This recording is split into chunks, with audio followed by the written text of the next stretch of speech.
या महिन्याचा जानेवारी महिन्याचा म्हणजे नवीन वर्षाचा पहिला जो लाभ आहे डीबीटी आहे ते 26 जानेवारीच्या आत त्याची सुरुवात ही आम्ही करत आहोत आणि त्या संदर्भातलं जे आर्थिक नियोजन आहे ते सुद्धा अर्थ विभागाकडून आम्हाला महिला व बालविकास विभागाला प्राप्त झालेला आहे।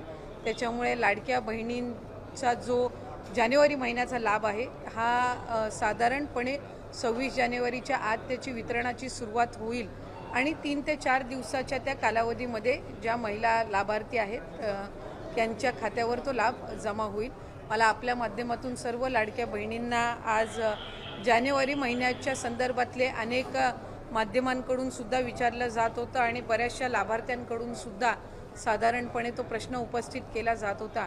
त्यामुळे दर महिन्याला आपण महिना संपायच्या आत तो लाभ त्यांच्या अकाउंटला देत असतो। त्यामुळे या महिन्यामध्ये सुद्धा तो लाभ जो आहे तो 26 जानेवारीच्या आत त्याची वितरणाची सुरुवात ही माननीय मुख्यमंत्री देवेंद्रजी फडणवीस साहेब, उपमुख्यमंत्री एकनाथजी शिंदे साहेब आणि उपमुख्यमंत्री अजितदादा यांच्या सूचनेनुसार आम्ही करत आहोत।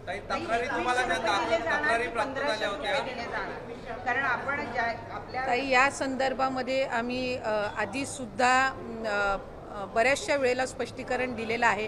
राज्याचे मुख्यमंत्री देवेंद्र फडणवीस साहेबांनी दिलेलं आहे, दोन्ही उपमुख्यमंत्री महोदयांनी दिलेलं आहे की नवीन अर्थसंकल्प किंवा त्याच्या पुढच्या कालावधीमध्ये या संदर्भातला सकारात्मक विचार जो आहे तो करण्यात येईल।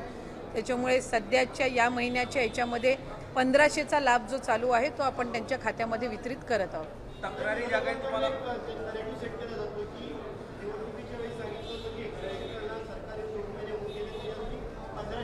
नाही, विरोधकांनी तर सुरुवातीपासून या योजनेवर टीकाच केलेली आहे। त्याच्यामुळे सुरुवातीला तर ते म्हणायचे की 1500 सुद्धा राज्याला कुठंतरी आर्थिकरित्या खपाट्याला नेण्याचं काम हे सरकार करत आहे, महायुतीचं सरकार करत आहे, असे वेगवेगळे त्यांनी आरोप केलेले आहेत। त्यांनी त्यांच्या मॅनिफेस्टोमध्ये सुद्धा 3000 ते करतील अशा पद्धतीचं त्यांनी काही घोषणा त्यावेळेला केलेली होती। मॅनिफेस्टो हा ज्या वेळेला एखादी युती किंवा आघाडी करत असते त्यावेळेला निश्चितपणाने त्या जे काही घोषणापत्र असतं त्याला अधीन राहूनच कुठलंही सरकार किंवा युती काम करत असते। आम्ही महायुती जे आहेत ते राज्याचे मुख्यमंत्री देवेंद्रजी फडणवीस साहेब, उपमुख्यमंत्री एकनाथजी शिंदे साहेब आणि अजितदादांच्या नेतृत्वाखाली त्या संदर्भामध्ये काम करत आहोत। जास्तीत जास्त महिलांपर्यंत लाडकी बहीण योजनेचा लाभ हा देणं आणि त्याचबरोबर म्हटल्याप्रमाणे मुख्यमंत्री महोदयांनी सुद्धा त्यांच्या पहिल्या पत्रकार परिषदेमध्ये की आम्ही बरोबर त्या सर्व बाबींचं नियोजन करून जे घोषणापत्रकामध्ये आम्ही वचन जे दिलेलं आहे लाडक्या बहिणींना त्यापासून कुठेही दूर न हटता त्यांना वचन दिलेला लाभ जो आहे तो आम्ही व्यवस्थित नियोजन करून त्या पद्धतीने आम्ही त्यांना देणार आहोत। नाही, साधारणपणे आम्हाला 3690 कोटीची जी तरतूद आहे ती त्या ठिकाणी अर्थ विभागाकडून प्राप्त झालेली आहे आणि या महिन्याचा जो लाभ आहे हा त्याच्यातून वितरित होणार आहे। या व्यतिरिक्त सुद्धा फेब्रुवारी महिन्याची सुद्धा आम्ही तयारी त्या निमित्ताने करत आहोत कारण मार्च महिन्यामध्ये नवीन अर्थसंकल्प सादर होणार आहे।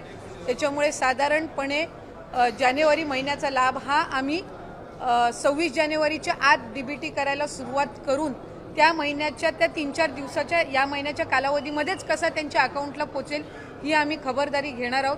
फेब्रुवारी महिन्याचं नियोजन सुद्धा आम्ही त्या पद्धतीनं करत आहोत आणि अर्थसंकल्प सादर झाल्यानंतर त्यावेळेला सुद्धा प्रत्येक महिन्यामध्ये कुठेही खंड पडता कामा नये या पद्धतीची आम्ही उपाययोजना विभाग म्हणून घेत आहोत।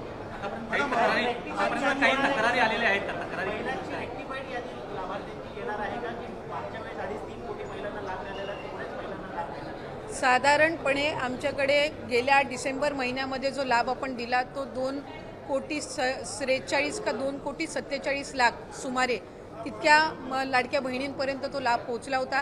काही तक्रारी आमच्याकडे प्राप्त झाल्या, काहींनी स्वतःहून सुद्धा त्यांचा जो लाभ आहे त्यांना उत्पन्नामध्ये वाढ झाली आहे किंवा कुठे ड्युप्लिकेशन झालेलं आहे, त्यांनी दुबार भरलेला आहे किंवा एका योजनेचा लाभ घेतलेला आहे ते त्यांना 2-3 महिन्याच्या कालावधीमध्ये जाणवलेला आहे। कारण बऱ्याचशा वेळेला जो या योजनेचा लाभ आहे तो 3 महिन्याचा एकत्र सुद्धा आम्ही वितरित केलेला आहे दिवाळीच्या पार्श्वभूमीवर।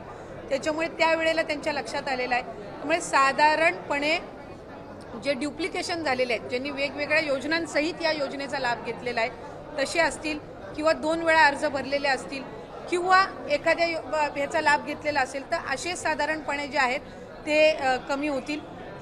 त्यामुळे फार काही त्याच्यामध्ये लाभार्थ्यांच्या संख्येमध्ये फार काही फरक हा पडणार नाही.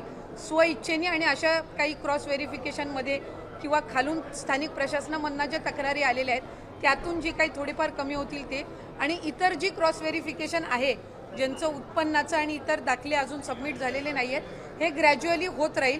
त्यामुळे साधारणपणे या महिन्यामध्ये जो आकडा आहे तो आधीच्याच सारखा राहील. काही 1% जर त्याच्यामध्ये काही फरक झाला तर, म्हणजे जर 1-2 लाखाचा जर फरक झाला तर. महायुतीची बैठक गावाची शिफारस करण्याचे अधिकार आता मुख्यमंत्र्यांना दिलेले आहेत. काय एकंदरीत मंत्रिपरिषदेत चर्चा झाली? नाही, मंत्रिमंडळाच्या ह्याच्यामध्ये सर्व मंत्री महोदय असतील, आमचे दोन्ही उपमुख्यमंत्री असतील, त्यांच्या उपस्थितीमध्ये तो झालेला निर्णय, आणि शेवटी राज्याचे मुख्यमंत्री म्हणून आमचं सगळ्यांचंच ते नेतृत्व त्या ठिकाणी करतात आणि तो अधिकार हा राज्याच्या मुख्यमंत्र्यांना, फडणवीस साहेबांना मंत्रिमंडळाच्या बैठकीमध्ये सर्व मंत्र्यांच्या एकंदर शिफारसीने त्या ठिकाणी देण्यात आलेला आहे.